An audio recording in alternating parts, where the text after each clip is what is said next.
All right. So this is one of the biggest things that is always the fear of Amazon sellers. What do you do when you get an intellectual property claim against you that's false, that is from a fake email with a fake phone number and fake everything?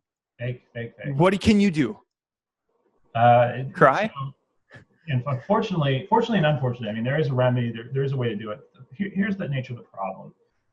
We're in a world where if Amazon's put on notice or any marketplace put on notice that there's potential, uh, you know, counterfeit or anything like that, they have an immediate they almost have like an immediate um, responsibility to stop that transaction and further investigate it, because if they make a judgment call and they're wrong, say, no, we don't think this is really a violation, then they're held accountable. They can be held accountable. So that's Like why we like all the have, million bad solar eclipse glasses that they ignored me about last summer? well, that's the problem, right? That's where it gets problematic is, well, how do you turn that around, right? And how long did that take?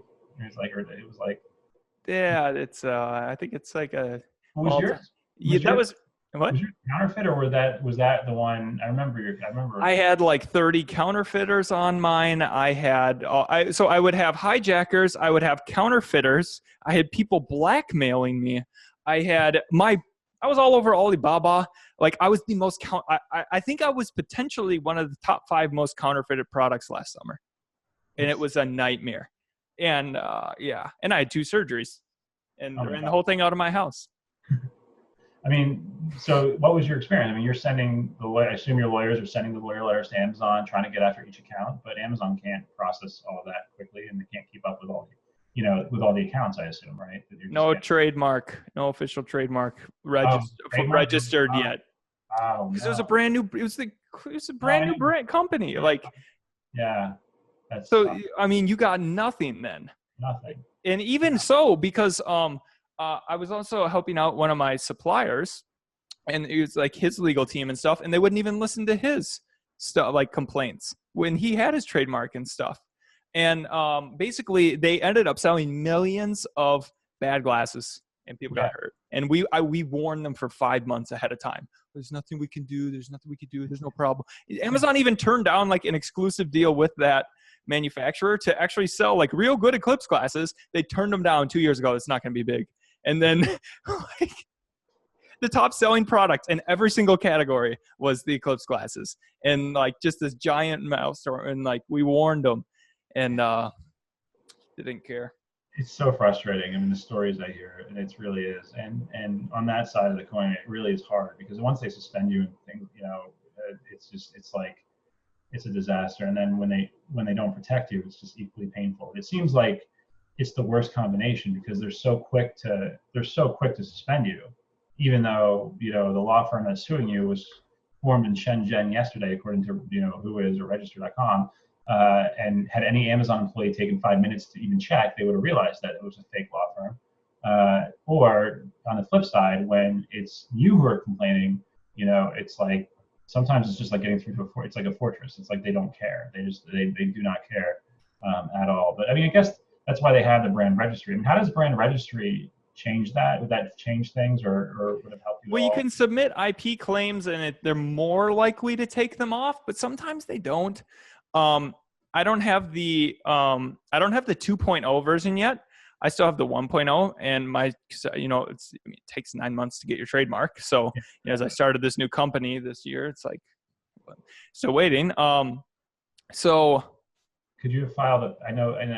I can do it. I can use the legal form, and I've done that before. Like, there's like where you can go report intellectual property. Right. But my concern is what happens when somebody uses that form on you, Yeah. No. and it's fake. Like, It's a right, and then again, you have to we go to the Amazon legal contacts that we have, and we try to get it up. We got to get it undone quickly, but sometimes it's quick, and sometimes it's not. And obviously there are gurus out there and service providers that focus on that type of suspension services.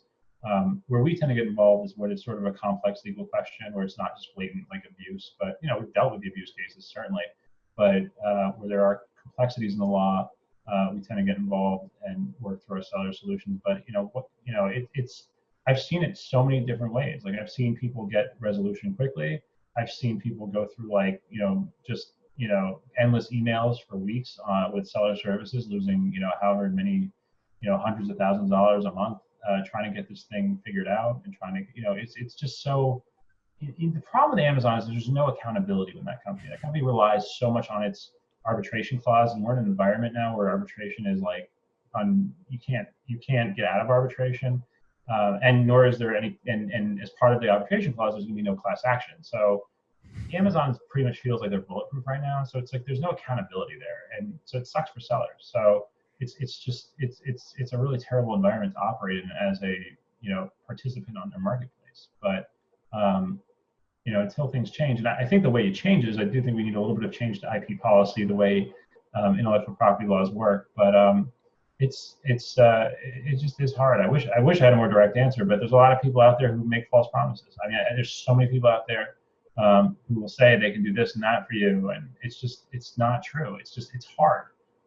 But there are, like I said, we help our clients. We leverage our contacts with Amazon. Usually the lawyers we work with are pretty reasonable, and if it's fairly easy for them to figure out, and there aren't too many issues or concerns, then usually we get a good turnaround. But sometimes it's like a little bit more. There might be other Amazon things going on that you don't know about. It's you never know. But that's why I have a really good IP lawyer that I work with who handles that stuff, because it's definitely frustrating on the suspension side. And like I said, it's not a major part of what we do because we know so many other people are focusing on it. And really what we're trying to do is protect sellers, so that they have everything they need to be protected. Okay. So more so if there's a legitimate case from an actual business with a real email address who you got beef, then maybe some people could come to you with that, because that's more of a, or would you want to go to a different type of, attorney who's going to go? We can certainly we can peel through whether or not the beef is real, and sometimes it is, sometimes the tragedy is that they didn't come to us first. Like they just went and did, their own provisional patent or filed their own trademark, and it didn't work out well. And had they spoken to us, they would have known ahead of time. I was telling somebody a funny story that somebody, one of my clients was making, let's call them ice trays. So I won't get too specific, but there was this type of ice tray that was very. Oh, I know what you're talking about. I saw those earlier this year, a year ago. Yeah, they looked real sexy when you ran them the numbers. Yeah, and then what happened is that they got a cease and desist letter. I don't know how many thousands of units they bought from their Chinese manufacturer, and they asked the manufacturer, is there a patent on it? And the manufacturer said, no, there's no patent. Well, of course. No patent. But they were right. There's no utility patent.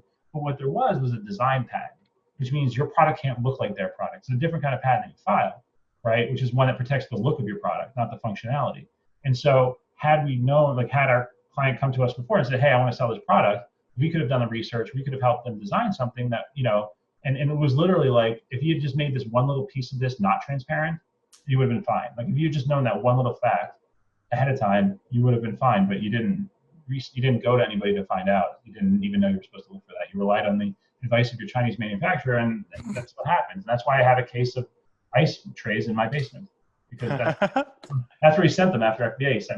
He sent me a box of them. So it's like, what do I do with it?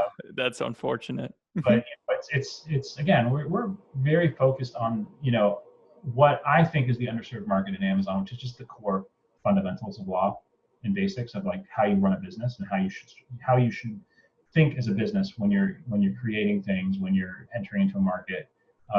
So many people are very focused on, I'll help you with your suspensions, or we'll sue Amazon and get you your money back for them doing this to you. It's like, okay, but who's helping sellers with these basic things that would really had they known that those things ahead of time, they may not have been in the position they were where they need that suspension advice, or you know what I mean? That's I consider ourselves like a fundamentals firm in that respect. But like you said, if it's a legitimate IP claim of complexity, or it's just sort of absurd, like I said, with the fake law firms, we often deal with this a lot for some reason. I don't know why this is still happening, but that's still causing people a lot of trouble. People are being pushed offline for days because of fake law firms. That's what we do. I mean, we can help you analyze those types of claims. Like I was telling you earlier, my IP law partner is a guy named Vernon Francis, and he is an old friend of mine from Microsoft, and he was he was the senior IP lawyer at devices, at keyboards and mice, and even at one point he was the chief or senior counsel to the chief software architect. So it's like basically like he was like patent counsel for Bill Gates or whoever, and then whoever replaced Bill Gates, Ray Ozzie. It's a pretty bright guy, I would say, to put it mildly. And so, but we help a lot of Amazon sellers, and we don't charge an arm and a leg, and oftentimes we're cheaper than what people pay to other lawyers who do it wrong.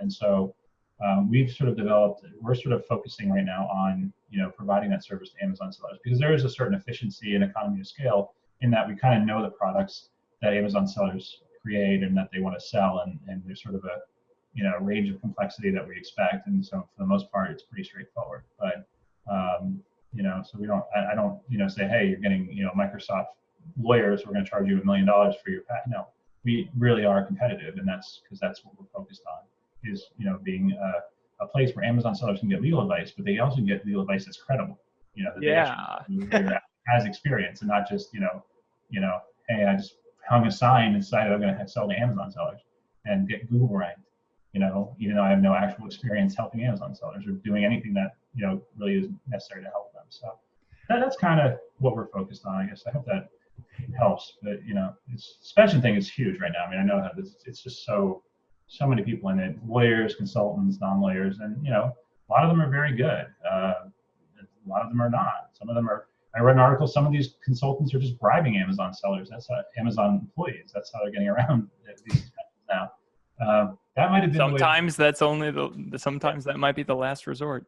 Yeah, I think that there's a big scandal in Amazon employees in China, but I've heard that it's rampant in the US too, that there are certain advisors out there that will just bribe Amazon employees to get your account fixed. Well, what if it, think of how much it's worth to some big accounts if something happened, 150 grand, sure. Yeah, huge. 2 years of salary, sure. Okay, half a month of profits, sure. Yeah. The fact that Amazon's only figured this out today, like this week, I think the article came out. It's like this probably been going on for a very long time. Oh, probably, yeah. But it's sad that that's it's just a mystery maze what goes on in there in Amazon. So like I said, our focus is we can protect you from what is the visible threats, right? And what are the foreseeable threats. But anyone who tells you what Amazon's going to do, I mean, it's a crystal ball. We don't know what Amazon's going to do when you challenge them and suspend them. We can apply certain strategies that we think work more than others, but I've just seen it go so many ways with with the suspension side, in terms of getting suspended.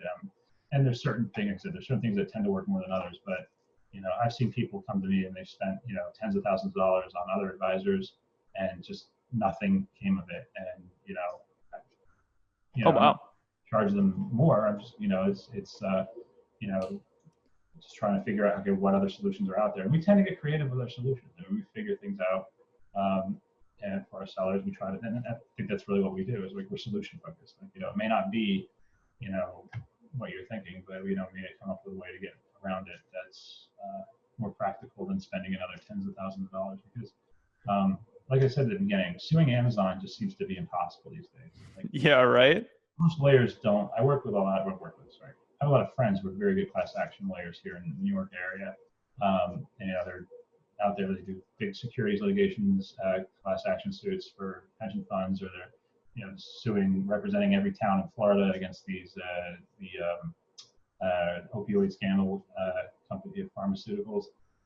And we've talked about Amazon, and it's just that arbitration clause. I mean, there's a climate now with recent Supreme Court cases where arbitration clauses are basically ironclad and almost impossible to break. And so for a class action lawyer to take on an Amazon, to take a class action case against Amazon and have to overcome that arbitration clause, which basically bans class actions, because that's what happens when you sign those terms and conditions or you click on OK. You're basically agreeing that you're not going to sue them under class action format or any format other than for small claims. There is a class action lawsuit against them for the Eclipse. Yeah, but they don't typically last very long. I don't think I remember reading it, but it's my understanding, sort of the thought process now with the lawyers is it's too much risk. There's too much risk, and because the chances of succeeding are so little. It's going to get, what makes a class action lawsuit is whether or not it can survive what we call 12b6 motion to dismiss. So basically, which is before you get to trial, you're basically just arguing that the law as such, that even if the facts are such, the law says this case should be dismissed. And so if a class action lawsuit can't make it past the 12b6, then it typically doesn't have legs. motion dismiss. And so where the lawyers basically see this now is that because of the arbitration environment we're in, we're not likely, their cases aren't likely to make it past that phase. And those can take years. So what would happen if one got through arbitration? Would that change the precedent for Amazon? It could. What if what would it take to get a class action through that? You have lawyer rates and hours. So you'd have to pay them rates and hours. So typically when a class action lawyer represents a class, right, they're doing it for legal fees, right? Rarely does the class actually get a whole lot out of it. I don't know if you've ever gotten those like letters in the mail. $40. Yeah. Exactly. If it's, or $20 off your next Subaru. Wow, really? Thanks, So it's one of those. So lawyers don't charge clients for class action lawsuits, right? They're getting their legal fees. They're going to get their share of the class action pie, which is 30% off of you may get $40, and however many other thousand people may get $40, but they get 30% of the collective win. So they're getting paid. But for a lawyer these days to take on Amazon in a class action, it seems like you would actually have to pay them the rates and hours, which would be impossible. You're talking an insane amount of money. So, like $1 million or way more. 50 million. Yeah, I mean, it's like. Oh, really? Yeah, like what they would be expecting for that kind of a case. It's basically you would have to pay them. Right? Wow. It's a lot of work. I mean, they're not easy.